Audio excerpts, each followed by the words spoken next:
हुबली धारवाड़ में triple IT के पास दिनदहाड़े हुई फायरिंग को लेकर बीजेपी कार्यकर्ताओं ने हुबली के सांगोली रायना सर्कल पर विरोध प्रदर्शन किया। प्रदर्शनकारियों ने मुख्यमंत्री सिद्धारमैया की तस्वीर जलाकर नाराजगी जताई। दरअसल विवाद एक वीडियो के बाद शुरू हुआ जिसमें धारवाड़ में किसानों पर रिवॉल्वर से गोली चलाने का दावा किया गया। वीडियो वायरल होने के बावजूद हुबली धारवाड़ पुलिस कमिश्नर ने अभी तक आरोपित की पहचान नहीं बताई है और जांच जारी रहने की बात कही है।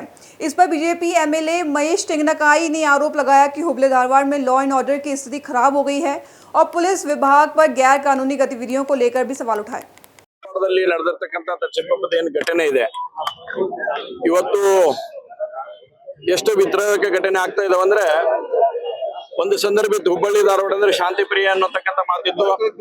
ಇಲ್ಲಿ ಇರ್ತಕ್ಕಂತ ಎಲ್ಲಾ ವ್ಯಾಪಾರಸ್ಥರು ಬಹಳ ಆರಾಮದಿಂದ ನಿಶ್ಚಿಂತೆಯಿಂದ ವ್ಯಾಪಾರ ಮಾಡ್ತಾರ ಅಂತಕ್ಕಂತ ಮಾತುಗಳು ಕೇಳಿ ಬರ್ತಾ ಇದ್ವು। ಎಲ್ಲರೂ ಕೂಡ ನೆಮ್ಮದಿಯಿಂದ ಇರ್ತಕ್ಕಂತ ವಾತಾವರಣ ಇತ್ತು। ಅನೇಕ ಲೇವಾದೇವಿ ವ್ಯವಹಾರಗಳು ಆದ್ರೂ ಕೂಡ ಈ ರೀತಿಯಾಗಿರ್ತಕ್ಕಂತ ಸಮಸ್ಯೆಗಳು ಎಂದು ಎಲ್ಲಿನೂ ಕೂಡ ಬರ್ತಿದ್ದಿಲ್ಲ। ಆದ್ರೆ ದುರ್ದೈವದ ಸಂಗತಿ ಅಂತಂದ್ರೆ ಇವತ್ತು ಎಲ್ಲಾ ಲ್ಯಾಂಡ್ ಮಾಫಿಯಾಗಳನ್ನ ಹ್ಯಾಂಡಲ್ ಮಾಡ್ತಕ್ಕಂತ ಕೇಂದ್ರ ಯಾವುದು ಅಂತಂದ್ರೆ ಕಮಿಷನರೇಟ್ ಅನ್ನುವಂತ ನಿಟ್ಟಿನಲ್ಲಿ ಇವತ್ತು ಎಲ್ಲರೂ ಕೂಡ ತೋರಿಸ್ತಾ ಇದ್ದಾರೆ, ಬಟ್ ಮಾಡ್ತಾ ಇದ್ದಾರೆ। ಅಲ್ಲಿರ್ತಕ್ಕಂತ ಸಿಸಿಬಿ ಅಧಿಕಾರಿಗಳು ಕೂಡ ಇವತ್ತು ನನ್ನ ಕಡೆನೇ ಒಂದ್ 2-3 ಕೇಸ್ಗಳು ಬಂದಿದ್ದು, ಇಲ್ರಿ ನಮಗ್ ಸಿಸಿಬಿ ಅವ್ರು ಕರೆದ ಧಮಕಿ ಕೊಡ್ತಾರಿ ನಮ್ಗೆ ಅಂತಂದೇಳಿ ನಾನು ಕೇಳಿದೆ, ಯಾಕೆ ಏನಾಗೈತಿ ಏನ್ ಪ್ರಾಬ್ಲಮ್ ಅಂತ ಕೇಳಿದಾಗೂ ಕೂಡ ಇಲ್ಲ ನಮ್ಗೆ ಇನ್ಸ್ಟ್ರಕ್ಷನ್ ಐತಿ ಅಂತೇಳಿ ನಾನು ಯಾವಾಗ ಅವ್ರಿಗೆ ಫೋನ್ನಾಗ ನೇರವಾಗಿ ಮಾತಾಡಿದ ಮೇಲೆ ಅವ್ರು ಖರೀದನ್ನ ಬಂದ್ ಮಾಡಿದಂತ ಕೆಲಸಗಳು ಕೂಡ ಇದ್ದಾವೆ।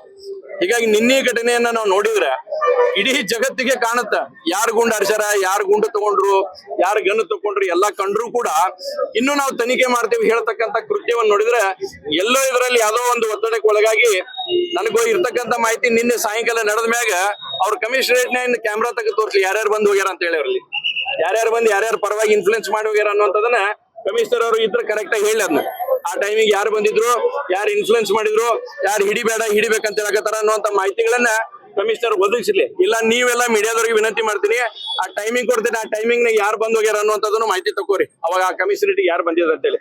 ಅಂದ್ರೆ ಇವತ್ತು ಗುಂಡಾಗಳನ್ನ ಮುಂದಿಟ್ಕೊಂಡು ಇವತ್ತು ಫೈರಿಂಗ್ ಮಾಡಿ ಈ ರೀತಿಯಾಗಿರ್ತಕ್ಕಂಥ ಸಮಸ್ಯೆಗಳನ್ನ ತಂದು ಹುಟ್ಟಿ ನೋಡಿದ್ರೆ ಇದು ಬಹಳ ಹೇಯವಾಗಿರ್ತಕ್ಕಂಥ ಕೃತ್ಯ ಅಂತ ಹೇಳ್ತಿದ್ದೇವೆ ನಾವು। ಕಳೆದ ಸಲನೂ ಕೂಡ ಪಕ್ಷಾತೀತವಾಗಿ ಸನ್ಮಾನ್ಯ ಪ್ರಸಾದ್ ಅಬ್ಬಯ್ಯರಾಗ್ಲಿ, ನಾನಾಗ್ಲಿ, ಅರವಿಂದ್ ಬೆಲ್ಲದವರಾಗ್ಲಿ, ಸನ್ಮಾನ್ಯ ಕೇಂದ್ರ ಸಚಿವರಾಗಿರ್ತಕ್ಕಂಥ ಪ್ರಹ್ಲಾದ್ ಜೋಶಿ ಅವರು ಇದರ ಬಗ್ಗೆ ಸಾಕಷ್ಟು ವಿಷಯಗಳನ್ನ ಮಾಧ್ಯಮದ ಮುಂದೆ ನಾವು ಹೇಳಿದ್ದೇವೆ। ಆದ್ರೆ ಎಲ್ಲೂ ಇದು ಸುಧಾರಿಸುವಂತ ನಿಟ್ಟಿನಲ್ಲಿ ಹೋಗ್ತಾ ಇಲ್ಲ, ಇದಿನ್ನು ಬಿಗಡಿಸುವಂತ ನಿಟ್ಟಿನಲ್ಲಿ ಹೋಗ್ತಾ ಇದೆ ಅನ್ನೋಂಥದ್ದು ನನಗೆ ಬಹಳ ಸ್ಪಷ್ಟವಾಗಿರ್ತಕ್ಕಂಥ ವಿಷಯ। ಹೀಗಾಗಿ ನಾವು ನಿನ್ನೆ ಘಟನೆ ನಡೆದಿದ್ದು ಯಾರು, ಗುಂಡು ಹೊಡೆದಿದ್ದು ಯಾರು ಗೊತ್ತಿದ್ರು ಬೇರೆಯವ್ರನ್ನ ಅರೆಸ್ಟ್ ಮಾಡುವಂತ ಪ್ರಯತ್ನವನ್ನು ಇವತ್ತು ಆಗ್ತಾ ಇದೆ। ನಾನು ಬಹಳ ಸ್ಪಷ್ಟವಾಗಿ ಹೇಳಕ್ಕೆ ಇಚ್ಛೆ ಪಡ್ತೇನೆ ಕಮಿಷನರ್ ಅವ್ರಿಗೆ, ನೀವು ನಿನ್ನೆ ಘಟನೆಯಲ್ಲಿ ಇದ್ದಂತವ್ರು ಕ್ರಿಸ್ಟಲ್ ಕ್ಲಿಯರ್ ಅದಾರ ಯಾರದಾರ ಅಂತ ಹೇಳಿ, ಇದಕ್ಕೆ ಇನ್ಫ್ಲೂಯೆನ್ಸ್ ಮಾಡಕತ್ತಾರ ಅನ್ನೋಂಥವ್ರು ಯಾರು ಅನ್ನೋದು ಮಾಹಿತಿಯನ್ನ ತಾವು ಹೊರಗೆ ಹೇಳಿರಿ, ಇಲ್ಲ ಅಂತಂದ್ರೆ ನಾವ್ ಹೇಳದ್ ಕೊಟ್ಮೇಲೆ ನಿಮ್ದೇನು ಉಳಿಯಂಗಿಲ್ಲ ಅನ್ನೋಂಥದ್ರೆ ಬಹಳ ಸ್ಪಷ್ಟವಾಗಿ ಹೇಳಕ್ಕೆ ಇಚ್ಛೆ ಪಡ್ತೇನೆ।